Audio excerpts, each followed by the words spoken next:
What's up, everybody? It's AJ. Today we're going to be looking at how to attach safety chains to your trailer. Now, we inherited this trailer a little while back and it actually had safety cables, but they were all ripped up and frayed and they'd slice your hands when you go to touch them or use them. And since we replaced the coupler, we got rid of the loops they were attached to. So it's a good time to add chains on there since you have to have them to haul your trailer. Now we're going to look at how to attach the safety chains, but we're going to look at what you can do to figure out what chains you need.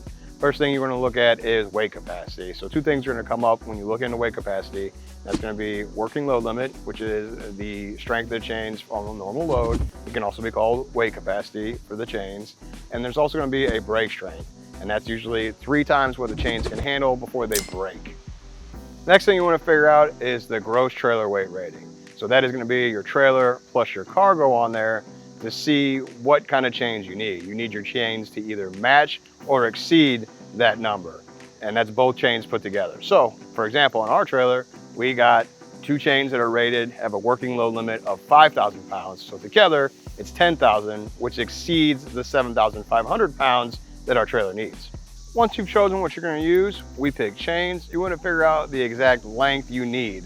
So some things to think about with the chains is you don't want them to bind on turns. That means you want them to have a little bit of slack. So when you go to turn on your vehicle, since they're on the opposite way, you don't want it to be super tight and limit your turn. You want it to have enough slack to be able to do that. But you also don't want too much slack to where it drags on the ground, because that's not good for the chains either. And we don't recommend twisting the chains to where that does make them look like they're getting shorter, but it actually compromises their weight capacity, and you don't want to do that while you're towing. You can actually use a bungee to take up some of that slack in the chain, or get a chain holder as well. Now let's measure to see what length chains you're going to need.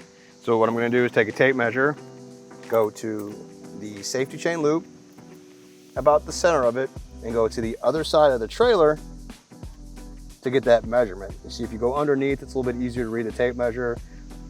Our attachment point's about at 25.5 inches. So we went ahead and got 32-inch chains. So there was a little bit of slack, because you're going to want slack in there when you go to make turns. You don't want your chain to be really tight when you're turning with your trailer. So our 2 options came down to welding on a new attaching point or bolting on our chains. If you do go with welding, don't weld the chains on the bottom of your trailer tongue.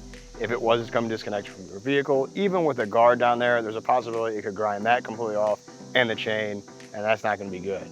Now also, when you go to weld it on there, don't weld the chain directly to the trailer. It'd be the easy route to go, but it's going to compromise the integrity of the chain. I would suggest using a retainer, weld that on, and then attach the chains to that. Now, since welding on our trailer is a little bit of overkill, we went with the bolt-on option. So what we had to do was make sure we drill through the trailer, not the coupler, but also put the hole close enough to the front of the trailer so the chains can reach the hitch. Now, we also used hardware that was grade 8, so that's the most important part, and then it's going to be 1.5 inches long to go through the trailer. We have a washer on each side and a nylon lock nut on the opposite side. I tightened it down by hand with a ratchet and a wrench, and then came back with a torque wrench to finish it up. Now that we're done attaching the chains, we can lower the coupler of our trailer onto the ball mount onto our vehicle, then attach our safety chains. Just remember to cross the chains under the coupler, so in case of a failure, they will catch it and cradle it when it falls. And if you do hook up to a different vehicle down the line, so right now it's just fine. If you use a different vehicle and the length's a little bit different, don't twist the chains. That'll compromise the strength of them.